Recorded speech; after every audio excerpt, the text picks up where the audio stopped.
เป็ดป้า3-4ตัวคนนะลูกเป็ดลูกเป็ดจุ้มโอ้เหี้ยวมันใส่ได้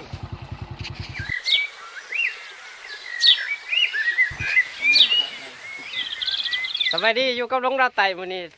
พาทุกคนมายามกับหนูเนาะใส่ใบ6 ดังว่านี่ก็บริทายก็ลองสิมายามเบิ่งว่ามันจะเป็นยังไงแต่เดี๋ยวก็มาครับเบาได้คือเก่าเนาะนี่ผู้ยางก่อนไปลองไปดุนเบื้องว่าสิมานบ่ใส่6 ดังมีเหงื่อเข่าแน่แล้วก็เหงื่อห้อยใส่แน่ยางแต่3 ลังเนาะเข่า3 ลังห้อย3 ลังมาดุนกันว่ามันสิมานบ่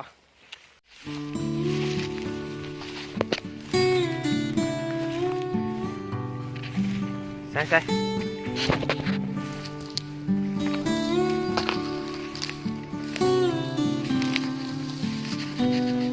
ข้างก็ได้โอ้ย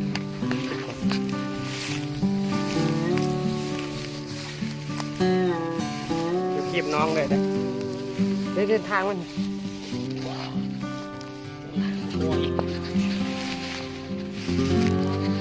ใส่โอ้โหเบิ่งทุกคนขนมานเลยลูกมันเอาขึ้นมาดูน้อยเขามันกินก่อนเอาเมื่อเลยเด้อก็มาเอาดอกเอาเมื่อรถห่างไปเถอะไปครับพยายามล้างต่อไปไปเขาก็เจอยามไปเดี๋ยวเราล้างหนึ่งเนาะล้างที่ใส่เข่าเฮา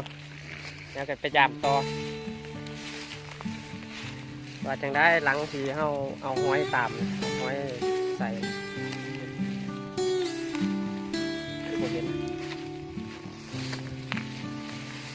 ท่านหอดอ่ะ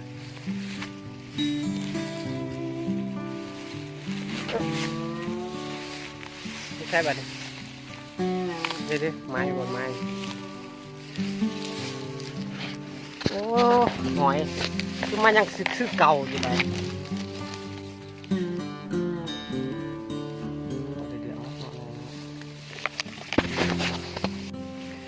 รังที่2ก็ยังหอยอยู่คือเก่าไปให้เบิ่งรังที่3รังตัวไหนใส่เข่าอ่ะตัวนี้หมดแล้วเป็นรังที่3บนทางมันมีแต่ของงาม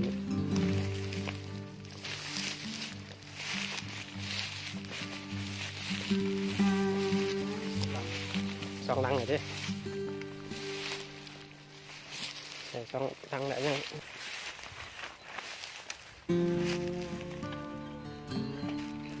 อาจจะอยู่แถวนี้แหละ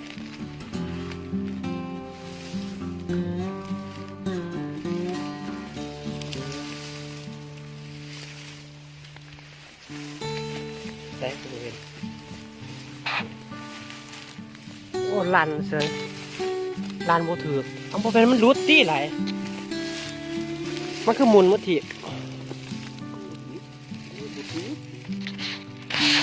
โบถือมันดันสิหางมาดูนี่ที่เอาไปอย่างนี้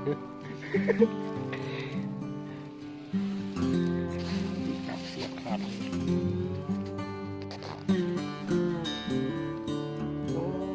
สงสัยมันนั่นนี่นะมันถือเลยนะเสื้อบอก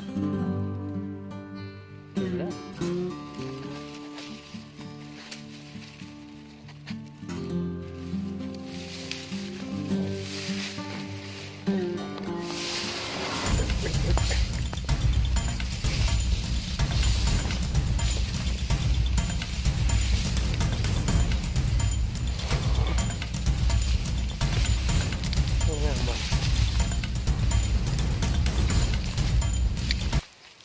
เรียบร้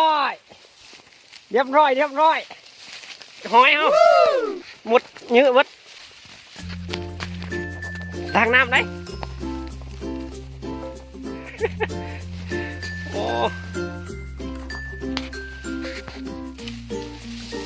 ออกด้วยเว้ย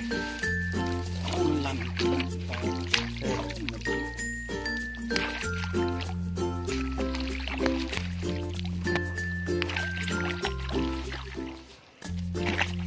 อู้โอ้ยได้แล้วตัวใหญ่โอ้ยงามๆเบิ่งกูถือให้ดูโอ้โห ยอดเลยพี่น้องเลยไงโอ้งามตัวนี้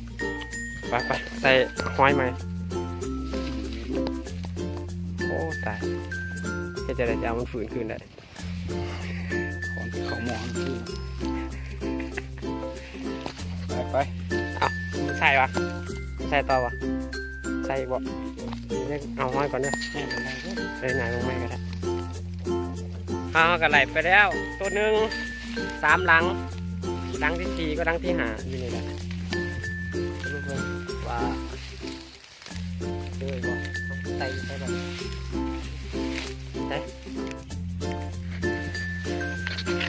ดังตัวนั้นมีอีกดังหนึ่งอยู่นี่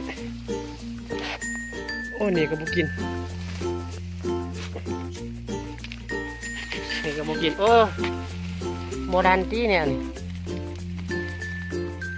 เน่าแหละ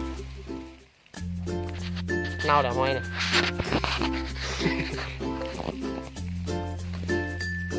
ปลานี่วะมือหนึ่งเปลี่ยนนอนห้อยเนาะไปรู้สึกว่ามันอยู่มือนี้ 6อย่างได้ ล้างได้ตัวหนึ่งได้2 ตัวแล้วเว้ยนี่ตัวหนึ่ง ไปพอดีมันอยู่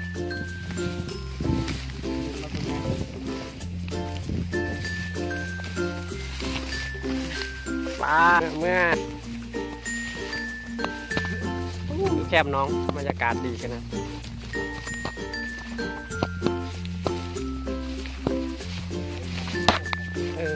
ดีนะใส่ มันล้ำนี่นะตัวนี้มัน กินมันกัดนะเอาใส่กับมือนี่ก็ถือว่ามันเติบเนาะใส่กับ6 ดังแต่ก็ได้นู่ตัวหนึ่งตัวใหญ่เติบไม่ทีไรเบิ่งนะได้2 ตัวกับตัวหน่อยเนี่ยตัวนี้ก็ใหญ่เติบอ่ะคลิปนี้ก็พ่อสำนีแหละพอกันคลิปหนาว่าขอจะพาไปหาหยังต่อบายไปแล้ว